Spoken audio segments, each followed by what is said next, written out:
It's the Real Estate Podcast, brought to you by ANZ Home Loans for financial well-beings. And welcome back to another episode of the Real Estate Breakfast, available, of course, every morning on iHeartRadio, Spotify and Apple, and wherever you get your podcast from.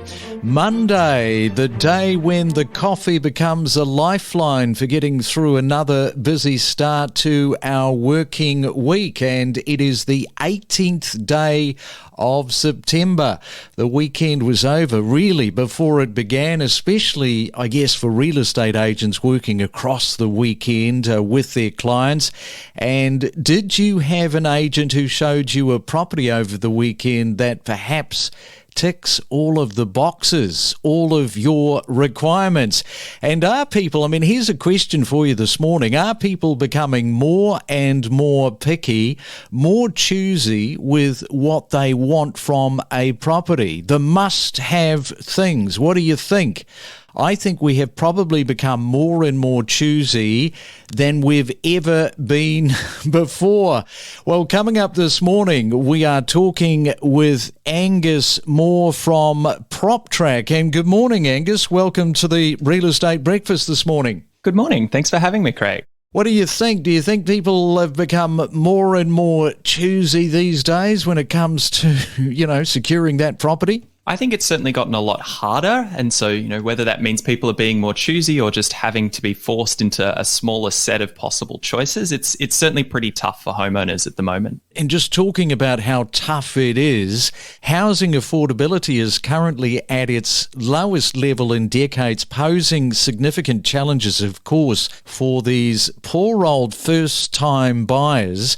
And it was borne out through Proptrak's Housing Affordability Report, which revealed that due to substantial increases in mortgage rates and, of course, the rising home prices, property seekers this year can afford fewer homes compared to 1995. It's not a great stat, is it? No, that's right. We've never seen housing affordability as challenging as we have today on our data, which, as you say, goes back to 1995. But even if you look at longer term measures that go back to 1989, when interest rates were north of 15%, the increase we've seen in interest rates today means it's basically as hard as it was back then to service a mortgage. Affordability is just incredibly tough for households right across the income distribution. It's not just first-time buyers.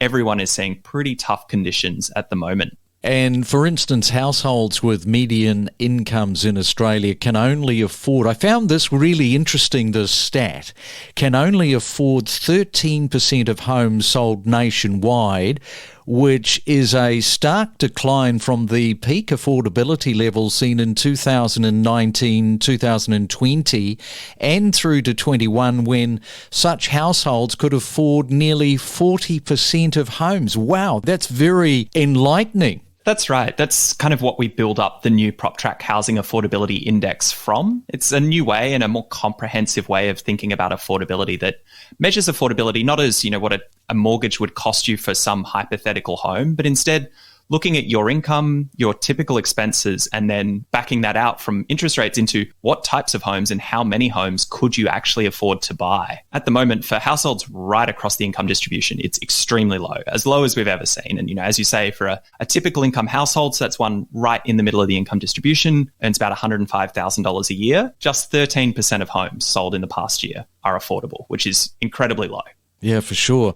All right, well, we'll come back to Angus in just a moment. We'll talk more property right here on the Real Estate Breakfast. We unpack all the important stuff so you're better informed. Know your property with us on the Real Estate Podcast. Well, the Chinese property developers are rapidly offloading or scaling down their Australian operations due to the worsening property crisis in China, which is getting worse month on month.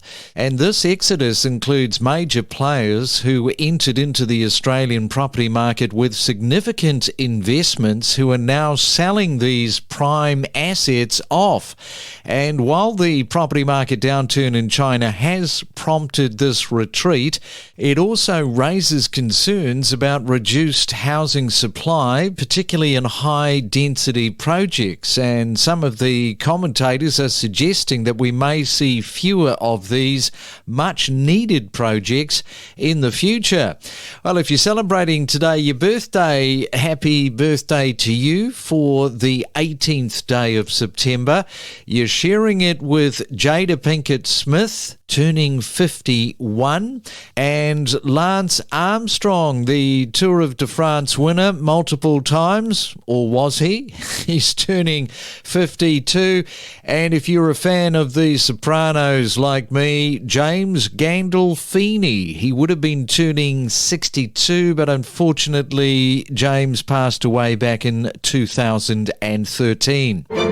The skyline is constantly changing, growing and expanding. We deliver the most property podcasts across Australia every week.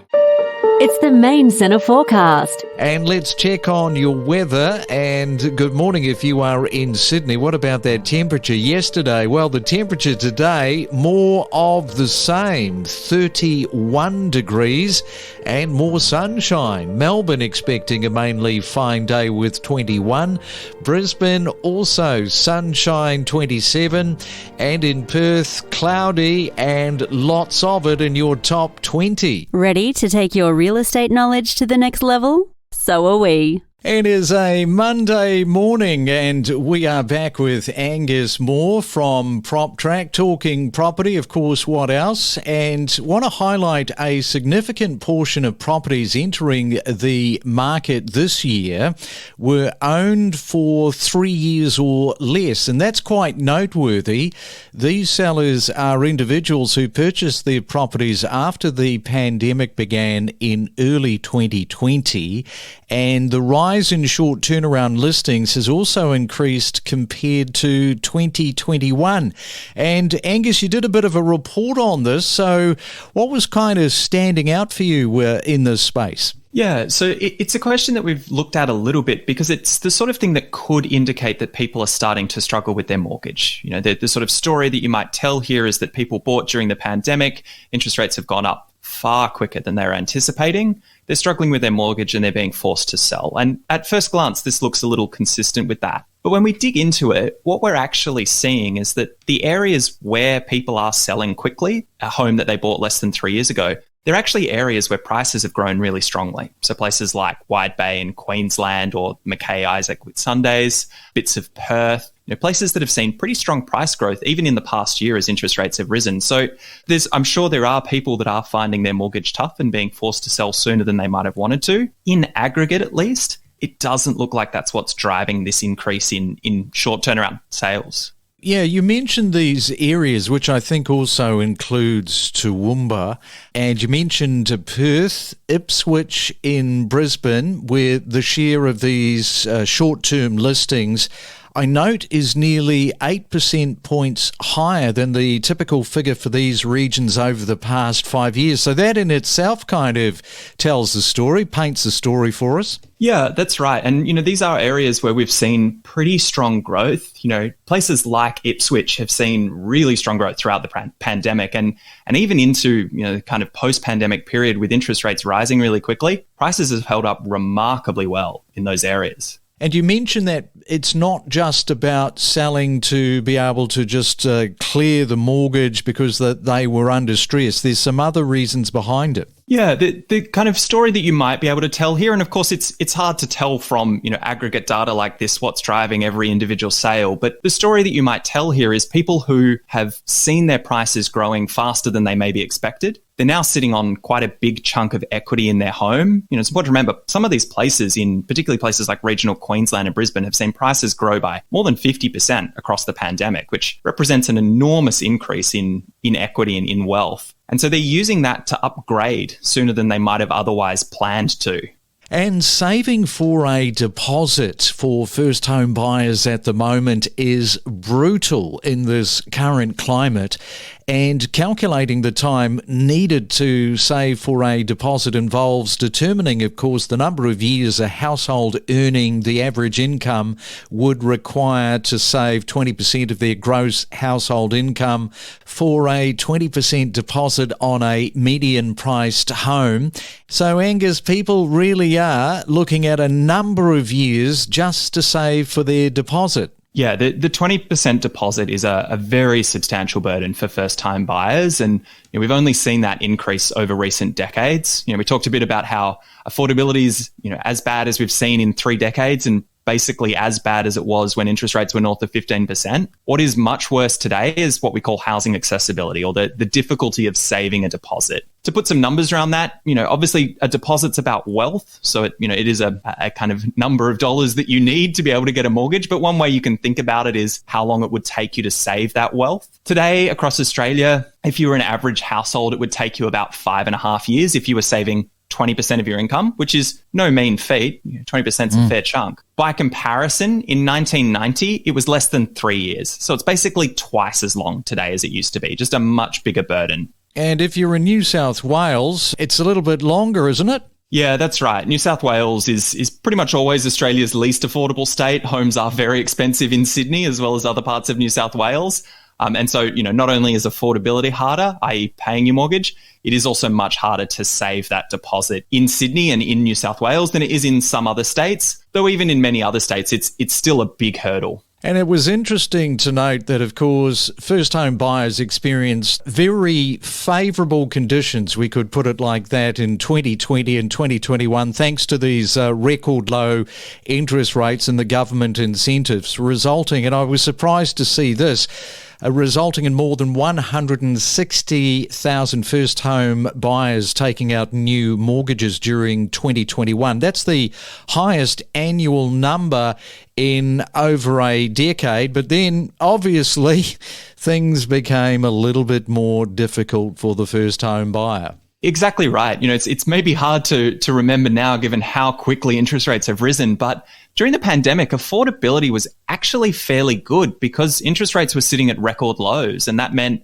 a lot of homes were actually affordable for people, and we saw first home buyers respond. 2021 was a really busy, active year for first home buyers, the busiest that we've seen since 2009, which, again, was when interest rates fell, and that helped encourage a lot of first home buyers into the market. We're obviously not seeing anything like that at the moment. The number of first-home buyers has really pulled back as interest rates have risen, and affordability has kind of gone from pretty good in 2020 and 2021 to worst on record in 2023.